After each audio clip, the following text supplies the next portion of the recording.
Okay. Are we on? You're on. We are on. Sit down, Frank. You, It feels like fall with all the changing colors, doesn't it? yes, it does. I like the rain too. I like the spring. I like the summer. I like all of it. I like all the colors. Yeah, well, I used to take on my motorcycle. I'd go run, take a motorcycle run when the leaves are changing up in Markleeville. Anyway, but you people don't know where Markleeville is. You don't I don't know. even know where that is. Where's that? Oh, it said you go past Placerville and head up towards Nevada the back way. Oh, Great motorcycle run if you love motorcycles, which I got to start riding mine again. Anyway, do they have a lot of deciduous trees up there? Or isn't it mostly just pine trees? no, no, no, no. There's the colors are just fabulous. That's right. They have the what do you call those white barked? I know there's Oh, birch. aspen. Aspen. I know they have a lot of aspen up there towards Tahoe. Yeah, back in well, there. there's not anywhere I go, but that's okay. Yeah. So, anyway, we are, as you probably know by now, I am the time traveler coming to you as a voice from the past, And I'm your common sensei. otherwise known as Don Panchito Villa. And even though, what's amazing about all this is before Frank called me this morning, basically what these shows are about is just conversation between two guys. One from East LA. Are you from East LA? Born in East LA, Queen of Angels Hospital. And I was born in a miner's shack. No, but you're born in a hospital that's no longer there. Well, no, it's not really. The hospital you're born in is now It's a right up on the hill. strip mall. No, no, no. It's an antique. It's a Victorian old building right up the street. Oh, you were born there. That's right. Yeah. Okay, I thought you were born where the old Wells Fargo building was. No, no, But no, there no. used to be a hospital there, wasn't there? Oh, there's been a hospital in several places. We used to have a lot of bars. Used to have a lot of churches in Auburn. And we don't have very many of either one anymore. But anyway. Cat houses too. Yeah, cat houses. Yeah, well, there were still some around when I was coming up.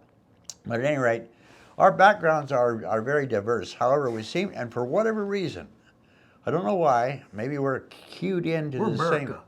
Well, we're America. America.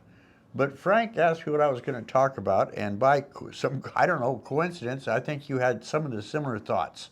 I was remote viewing. Yeah, we were remote viewing. We're channeling each other. Is that what you do? I think we're kind of syncing up, which is scaring me. Yeah, it's scaring me too. We'll start finishing each other's sentences pretty soon. I know that's where I'm going to now have to reconsider this relationship. Anyway, what I was going to talk about, and I think Frank is, I don't know what direction he's going to hit it from. I know what direction I was going to hit it from. We have in this country a war on masculinity. And what is A war of or war on? war on? What did I say? I don't know. My ear, I've got tinnitus in this ear, so it's like Yeah, so you're ringing in your ears. See, yeah. back in the old radio days, I'd have a headset so I could really hear everything he said. So now sometimes it's You want me to repeat? no, but Okay. Anyway, a war war on on man. masculinity. Now, what is masculinity exactly? And it's not. You see these big macho guys. Yeah, I'm bad. I kick butt. Yeah, yeah. Those guys are usually terrified because they're trying to hide who they really are, which is timid little guys, little Barney Fife characters, trying to hide it with. But masculinity is an entirely different thing. But here's the thing. they could also just be grown up feral men without dads. I've run into Acting out to be macho with each other. Exactly, but the point is they're hiding something. I've never seen one that wasn't a phony. And there's a difference between masculinity and that kind of macho horse pucky. But I was born in the 50s. You're what? You were born in the late 50s. I mean, I was born in the 40s, I should say. I thought you were born in 1840s. Yeah, well, I feel like it, and I live like it, and I think like it. But at any rate, there were men, and I worked in mines. I'm talking dirt work, mucking out a mine. I've worked in horse corrals. I've worked in quarries. I've worked at hammer mills. I've worked hydrators. I've worked a lot of stuff. And in my world there, You're America. these were but these were men who worked there, and they were hard men. And I've used this analogy before. They were hard men That built this country. that built this country. But they weren't. Now there's a difference between bad men and hard men. There is a big difference between the two, and they weren't bad. They were just hard. That's all. They just had a hard damn existence, and that's what they had to do. Life was difficult, and there was, at that time, there wasn't, what you call it,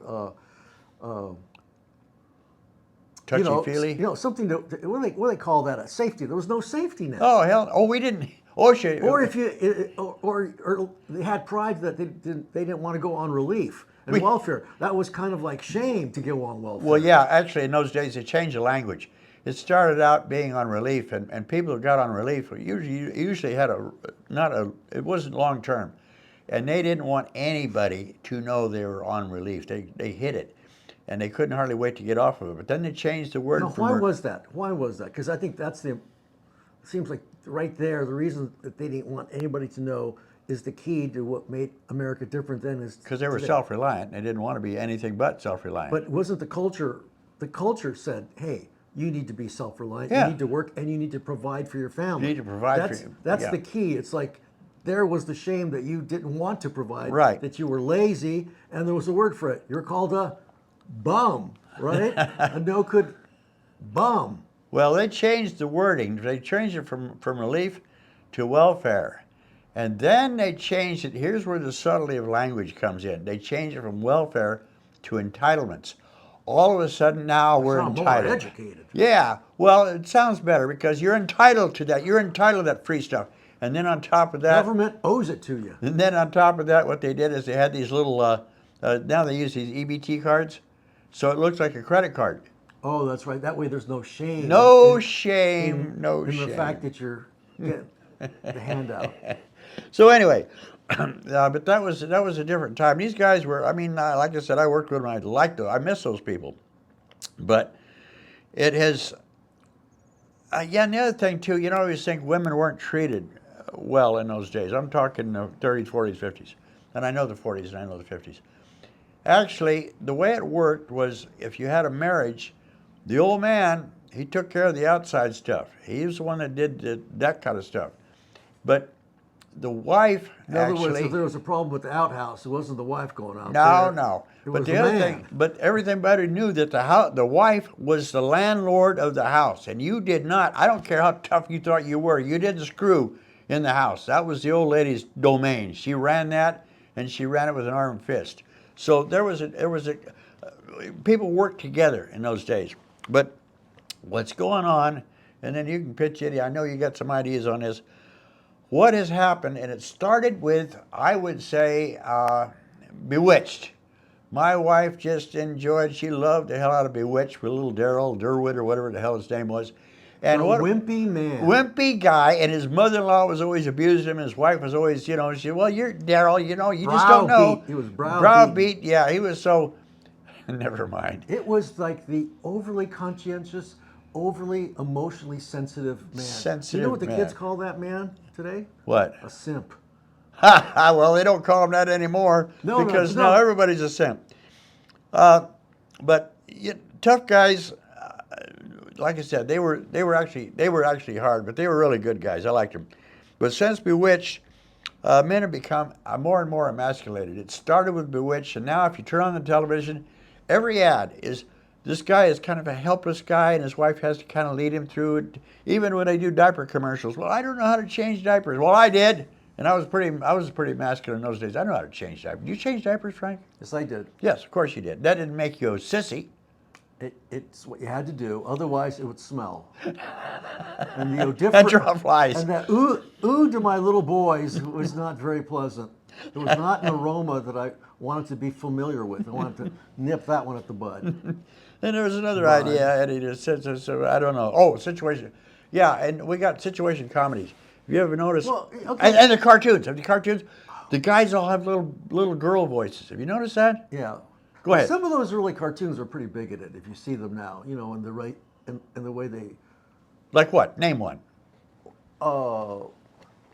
well, if let you me get see- my girly if- glasses on. Well, There if we you go. see some of the Betty Boop, some of the Betty Boop cartoons, they were pretty risque. Some of the early Hanna-Barbera were quite naughty, and But they were meant for adults.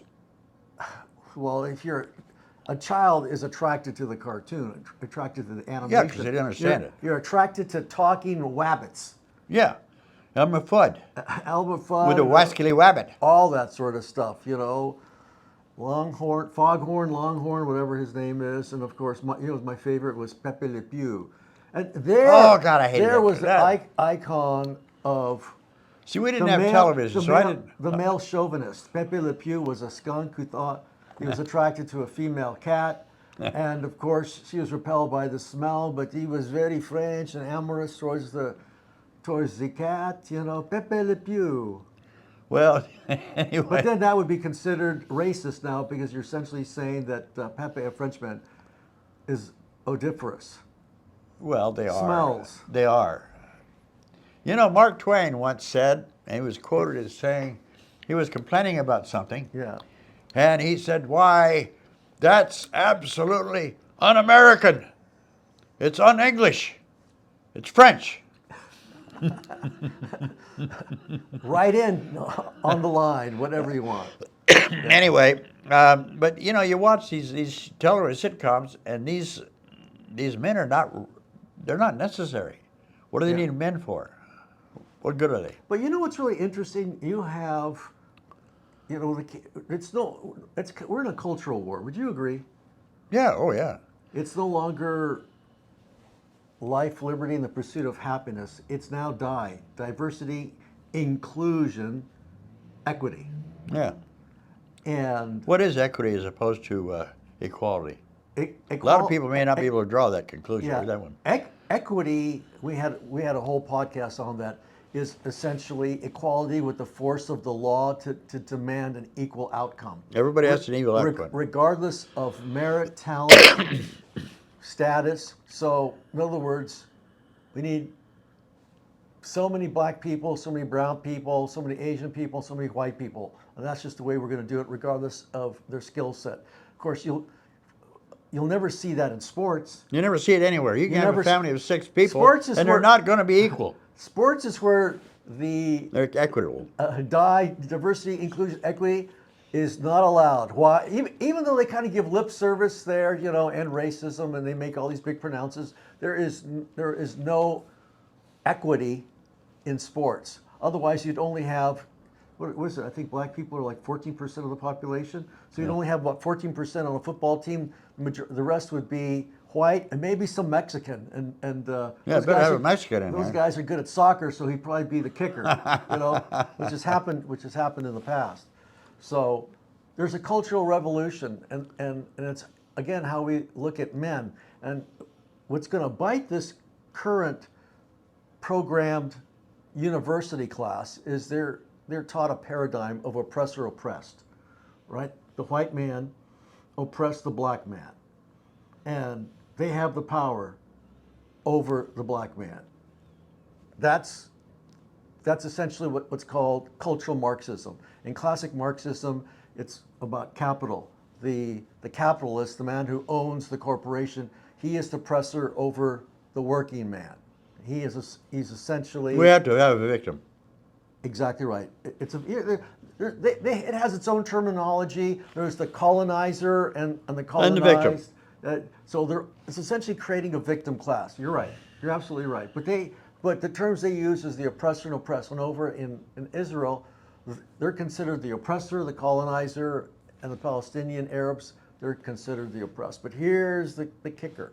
This is where it's going to now. And it's a lot of Jewish donors are withdrawing their money from these universities because it's now biting them in the butt, even though they wanted to be open-minded. They're saying that, no, these people hate Jews. You know what's been retweeted 70,000 times? Hitler was right. Yeah. 70,000 times. Well, So here's the thing. You see these throngs of people. I think Wednesday night, they all these kind of ceasefire Palestinian activists pretty much hurt 5 Capitol policemen as they tried to storm the Democratic National Council building. And these people, these Palestinians, the Arab culture is extremely pro-male.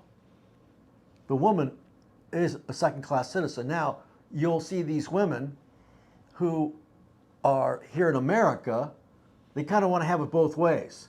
They want to kind of have everybody go that Sharia is okay, the caliphate is okay, we believe in the Palestinian way.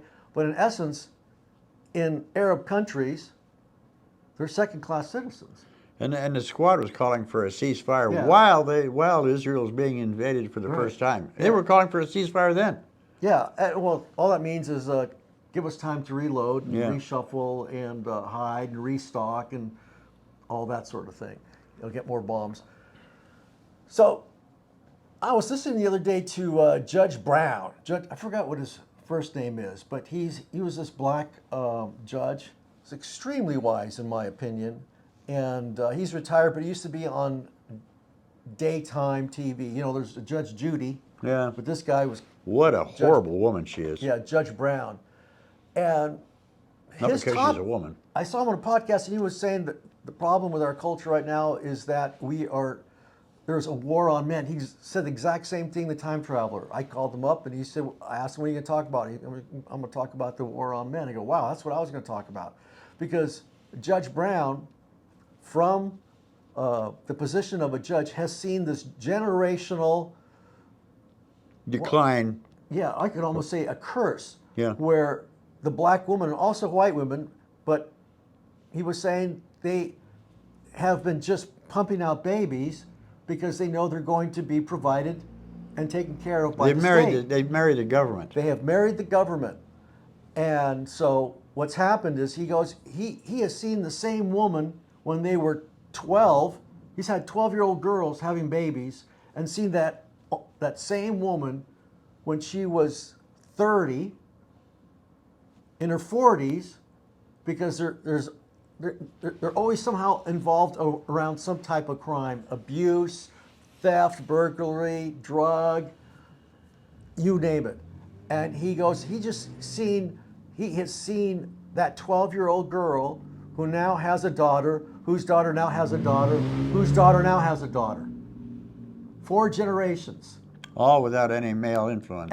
And he was talking to these podcasters, and he literally went on a rant, soliloquy, whatever you want to call it, for about 20 minutes, and they're just listening to this guy because they were like, they had never heard somebody just come at them with facts, having been on the bench in a court of law.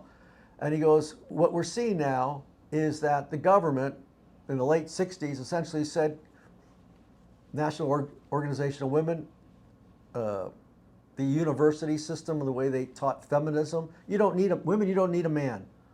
You don't need a man.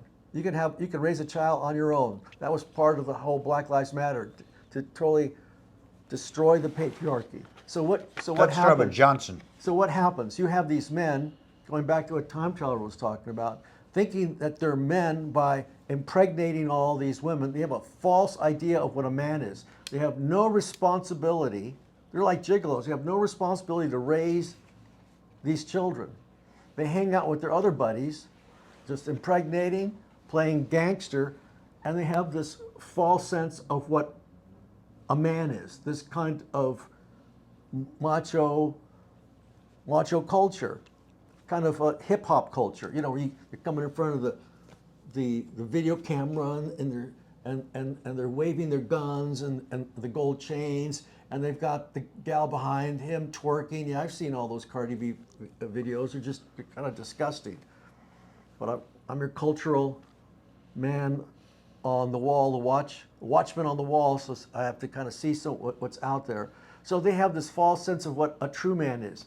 A true man, and that's why, okay, I'm going to offend some people, but that's why in the Bible, God said, it's in Genesis, and it's also affirmed by St. Paul, that the man is the head of the household. Not because he's superior and to rule over, because men left to their own devices will be feral.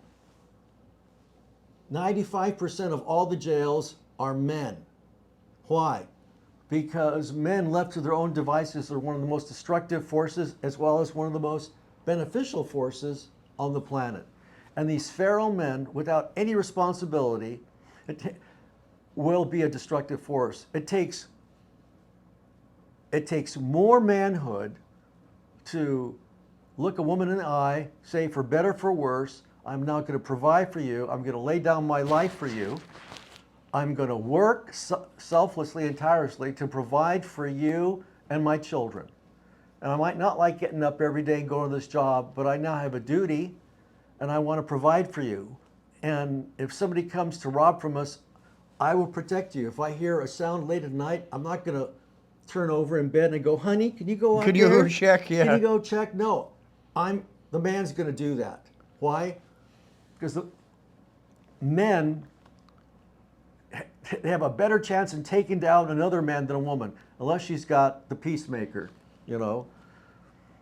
That said, obviously there's some women who know judo and all that sort of stuff. That's worthless. Yeah, but once you kind of get into the street fighting, all that, you just throw that. I don't care how much judo you know, you're going to get your ass kicked by a 210-pound you throw all man. that out. Once a mob comes on you, his game is over. So the idea of why God made man to be the head of the household wasn't because man was superior, because man left to his devices does not want to seek authority. He wants to be lazy. He wants to go out fishing. He wants to go out playing sports with his buddy. He'd rather be in front of a video set just watching games. Now, obviously, there's some people who have disabilities. They can't do anything. They can't do all these other things. I'm not talking about those people.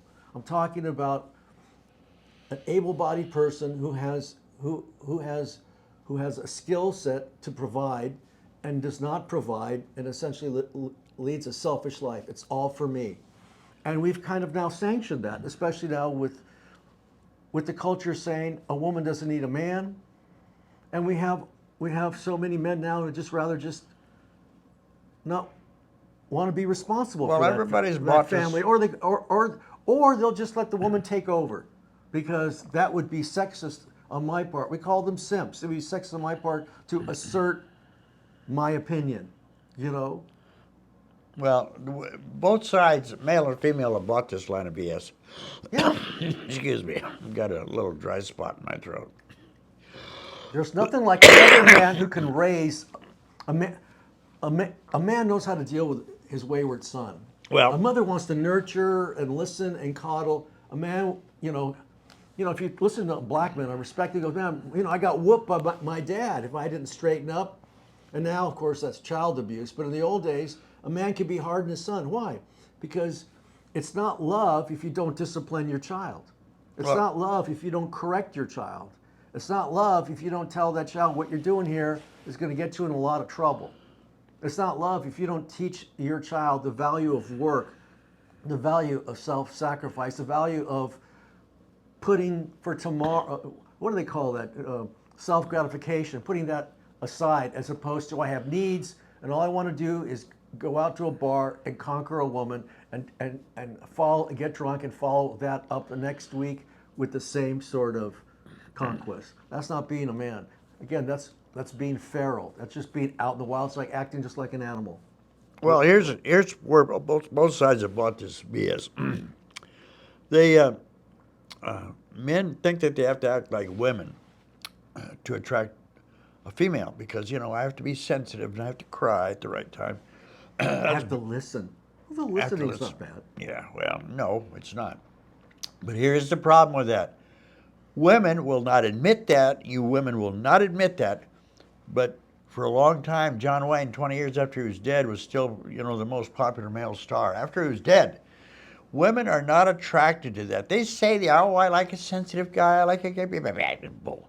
Women, I'll tell you what, I had a friend of mine, and he I'm disagree with you. There are some women who want to marry a man and they can dominate. I've seen it. Well, I've seen it too, but that's not, I don't think, well, for Don't you one remember thing, that movie, Rebel Without a Cause? Obviously, it's a movie, Rebel Without a Cause. I didn't see it. James Dean pleaded with his dad to stand up to his mom. There's a scene where his dad has an apron on. He's been washing the dishes.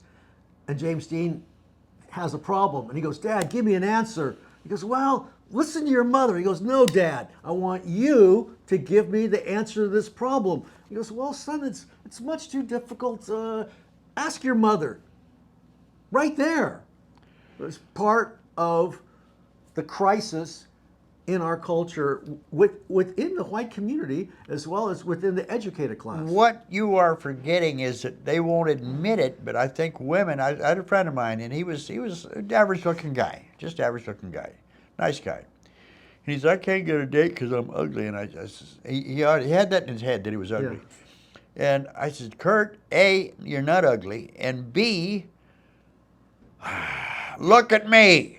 I always had some chick somewhere I had one tied up. I'll tell you, not tied up literally, you Yeah, and I understand. saw what they look like. So, no, you did. Yeah, they were hot. Believe me, I always reached over my own head. I reached for the hot ones. And it took me a while. I got a rise out of you on that one, didn't I? It took a I while. just threw that out there to see how you'd react. It took a while for me to get them. I got him. It took me a while for me to get them. Woo, I got him. I had to work at it. You want to shut up for a minute? So, but here's the thing. I told I'm Kurt, going to live off that for a while. yeah, well, if that's the best you got, I'm sorry for you. Anyway, I told Kurt, I said, women are not attracted. At first glance, you know, if you look like Tom Selleck, you know, they go look at you. But women are not ultimately attracted to that, regardless of what you look like. They're attracted to self-confidence. Trust me on this one. Yep. Women will lean towards a guy that is self-confident. Assertive? The guy that's gonna, well, it's self-confident. A guy that she knows is gonna go to the front door Courageous? and do whatever. Yeah, yeah. But a guy Strength, that's but gonna, not necessarily always physical strength, but mental strength yeah, as well. yeah. Because I tell you what, I've never been a powerful guy, and I guarantee you that I have written many checks with my mouth in bars that I couldn't cash with my body. So. So does that mean you were faster than them or what? No, it just means I wasn't as tough as I know as that, a lot of but them were. when you're But on the- the losing end, did you run or did you, Oh hell no, no. so you did a little Wamaso? Well, yeah, you don't hang around a biker bar or a cowboy So bar and you not do that mix it- once in so a you while. mix- Oh you mix it yeah, up. look at this. Oh, this tooth has been taken out now. Never mind. It used to be chipped. I got a scar down here. Yeah. Yeah. I got. I gave you an uppercut or what? Or slammed your head on the bar? Well, You see the movies where they get the guy's drinking and the guy comes up to him and goes, "Pow!" let me tell you about Did that George. happen to you? Let me tell you about Georgetown. Usually those things get out of control real quick, and I hung out at Georgetown, and that was in those days a bad little town. But there was this woman. That's why I do believe in angels, because I'm running my mouth and I go out in the middle of the I street. love that term, running my mouth. I'm out. If you've ever been to Georgetown, it's great big wide streets. And I remember I'm in the middle of this street. I'm down on the ground. There's 2 or 3 of them, loggers and those kind of guys kicking the hell out of my head. And when they get you down, just so you'll know, if you're ever in a barroom brawl like that, once you're on the ground, they're going to kick you to death. They don't mean to, but you know it's kind of like a bloodlust, you know. So It just happened to that. See that 13-year-old kid that got It's- kicked to death in it happens. Las Vegas? Yeah. So anyway, I'm out there in the middle of the street, flat on my face, and these guys are taking turns kicking me with logging boots. And here comes this woman, my angel. I don't know where the hell she came from, but she came out of the bar. Great, big, buxom woman. She came out, and she's running out to the middle At of the least her street. sight was good. Yeah, it was. Anyway, she was using these great big normal. Even a man who's being attacked still has his eye on the woman. She had 2 great big enormous hooters. So anyway, she's using those to butt those guys away, and she butted them off the street. She says, "Go in there and get her beer. Go get her a drink." She run them off the street. I didn't see that woman before that moment. I've never seen her since. But the great God Almighty sent that woman down from somewhere to save my ass. Uh-huh. Where did the story come from, and why did I tell it? Do I hear an Oh, amen? well, that's right, because we were talking about. Protecting yourself and, you know, how what's it? Well, I wasn't doing a good job then. Yeah. But at any rate, yeah, okay. I don't know where we got off this. We got off to something somewhere. I don't know what the hell you're talking. So- What are you talking about? So men, we're not talking about being macho, cruel, No, abusive. no. Just being self-confident and feeling like you can take care of things. Yeah, you were saying a woman's attracted to a confident man. A confident, self-confident Yeah. man. And in fact, you know, Regardless of what they say. yeah, I've always exuded confidence in my abilities. Why? Because my teacher, my art teacher, gave me this great little axiom when I was about 10 years old, and he kept saying it till the time I left, you know, under his teaching. He goes, faith in God, confidence in the abilities God has given you. Faith in God, confidence in the abilities He's given you. And that has really helped me because in any profession, you can go up and down going, God, I'm no good, or there's rejection, and it could shatter your confidence and you get discouraged, then you give up. And I don't give up because I've always been confident in my abilities because it's the only thing I know how to be an artist. And so even though I get rejected by a gallery, I go, oh, there's another gallery that'll work. There's other people who will buy my work. And this is true. Once you have a good relationship, you have a good woman. That woman, she won't take you down. She'll lift you up. In fact, when I had counseling with our pastor, when I was getting to marry my wife, we went into counseling, and usually the pastor gives his words of wisdom, whether it's going to be yay or nay, or you guys are going to work out. Yeah. And so he asked for what my employment would be, and I was at that point just A starving artist. well, I was starting out. I had just left Lucasfilm, and so I was starting an illustration career. And Jana, bright-eyed, looked at the pastor, and she looks at him. She goes, "He can do it. I know he can pull it off because he's really good." And it's been the same way ever since. When I feel a little down, she goes, "Frank, it's just a bump. You could do it. You're Frank effing Ordaz." And so she doesn't quite say that. But, No, she wouldn't say it with a whole mouthful of crap in her mouth. yeah. Oh my But goodness the point of gracious. the matter is, you do need a strong woman behind you. Our conversation today is not to put down women. No. It's for men not to be the simp, not to be, well, no, another word is the cuck. Have you heard that? The C-U-C-K? It's a man who would debase himself in order to keep a woman, in order to. What do you mean by that? No, In order to satisfy her, or to be Oh, yeah. on her sights. In other words, he'll degrade himself. yeah, you don't want to be so what's that? What's you whipped? That you're afraid. The pea whipped. Yeah, in our day, we would say pea whipped. Yeah, you don't want to be the guy that's so pea whipped that he's afraid to tell his pregnant wife that he's sterile. Yeah. That's. Well, and again, we're not talking about the abusive man. We're No. not talking about the man who is violent, hateful, angry, No. dismissive, A drunk. a drunk. No, we're talking about somebody who is responsible, who is strong and courageous. And that's not macho, that's masculine. Right. Who will provide for his family, who will discipline his boys.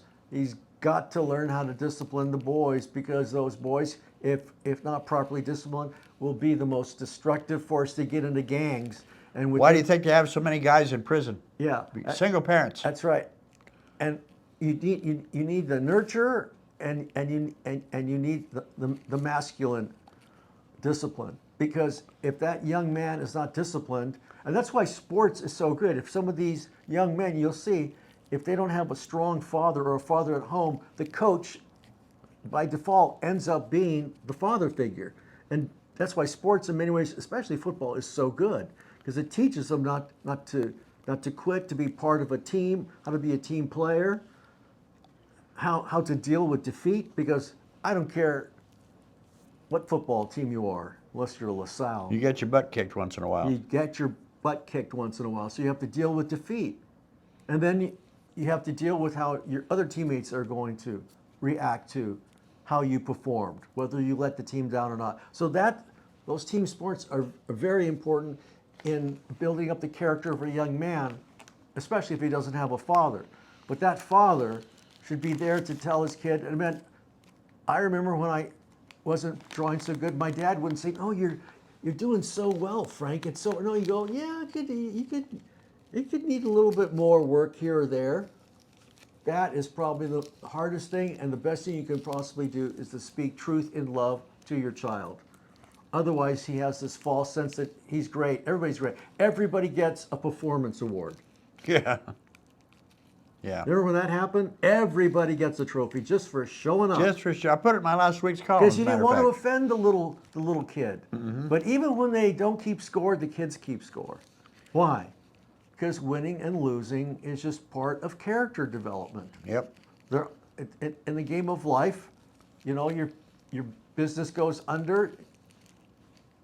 You've kind of lost for that moment. Then you're going to have to retool, but you don't give up. You don't say I'm a failure now. You say I failed Okay. at this one. Yeah, you failed at this one. Maybe it was the wrong location. Maybe I didn't have the right product. Maybe I didn't promote it, market it enough. Maybe I was marketing it to the wrong people. There's all these different value sets that you have to address, as opposed to, "I'm just a failure and nothing I do." That's the whiny male. Oh, and I'm God. gonna start drinking. You know, look at I love Merle Haggard, but he's got a song of the. I wish he was alive because I'd ask him of the quintessential loser. You want to hear the song? Go ahead. Each night I leave the barroom when it's over, not feeling any pain at closing time. But tonight your memory caught me much too sober. Couldn't drink enough to keep you off my mind. Now, what do you think about that? I've been there a lot of times. If you're not getting laid by 1 o'clock in the evening, you're probably not going to anymore. You just dismissed everything you talk about. So the chorus is tonight the bottle let me down, and let your memory come around. The one true friend I thought I'd found. Tonight the bottle let me down. I always had a bottle I could turn to. Keep your day job, Frank. And lately I've been turning every day. But the wine don't have the effect like it used to. I'm hurting in the old familiar way. Now we call those crying songs in country western music. And of course, the king, the hillbilly Shakespeare was Hank Williams. Yeah. Great man. Yeah. You know. Yeah. You're a cheating heart. You know, You're cheating hard. We'll tell on you. Yeah, I know. And so, pine, Down the toilet of your life, I've been flushed, dear. you're pining for the woman I could never have. Enough. She's married to my old. Enough. Stop. Stop. Ooh, where's the train and the truck? Where does all this end? Where does it end? Here's another thing that I was going to bring up. I think people would probably turn this off by now. By now. Bye. No, anyway. Here's the other thing. There's fewer and fewer real men anymore. Fewer and fewer all the time. They ain't women Oh, yet. they're out there. Well, yeah, there is, but they ain't men anymore. A lot of them aren't men anymore. They just ain't women yet. But here's the problem: you've got military, and I always remember when we went into Afghanistan first time. There had some news footage, and here's this soldier. He's being carried on a stretcher by two other guys. They're going across the rubble, and there's Afghanis coming across the Taliban, whatever they were. He's shooting over the guy in the back that's carrying him. He's just not running anymore, but he's on that stretcher, and he's shooting over the guy that's carrying him and defending him as they go. Now that, you see, that's a real guy. But I've noticed. And they don't have to be big. Audie Murphy, what was he, 5'2"? No, 5'2", and he was the most decorated. So I mean, Soldier of size. World War II. Size has nothing to do with it, but the Big heart, size of your heart. Yeah. So I remember. Don't go there. No. I just remember a guy. I've known some people who are really, really, really dicey people. I mean, I liked them. I got along fine with them, but they were criminals. I mean, real criminals, not somebody who's laid on their book. And one of them, we were talking, and he did things in his world that I don't do. But I was doing things in my world, and I was raising 4 kids at the time, and one of them was second. And one of them came up to me. He was a bad dude, but anyway, we're having a beer or something, and he said, you got heart, man. You could survive in San Quentin because you got heart. We had a lot of respect for each other for that reason. But that was because I could do things he couldn't. He did things I couldn't. But anyway, here's what bothers me about this. The military is now being feminized. Shall we go with that one for a while? I think that's for another show. You want to do a whole other show on the feminization of the military? Well, there's feminization in the church. There's feminization within our military. There's feminization within the school system. There's feminization within government. We're screwed. In fact, within the school system, if a little boy is trying to be like a little boy, we put him on a drug, right? A Ritalin. Yeah. Oh, that's been going on for a long time. Exactly and that's just right. because the teacher can't do their job. That's right. Teacher's little helper. So I think for Happy Thanksgiving, coming up, I think that's it. Well, all I can say is, we need more confident men. Let me ask you. I'll ask one last question. Okay. If you're home alone or you're a wife or whatever, and you got somebody that's gonna kind of somebody's beating on the door and they're going to want to, oh, we should negotiate, or do you want me, as old as I am, I will grab a gun and I will use it. Do you want me at the door for the enemy at the gate, or do you want Mr. Limp Wrist? Which one do you want? You got your choice. I may not be all that nice sometimes, but anyway, that's enough. We'll see you next time. Yeah, whatever. The end.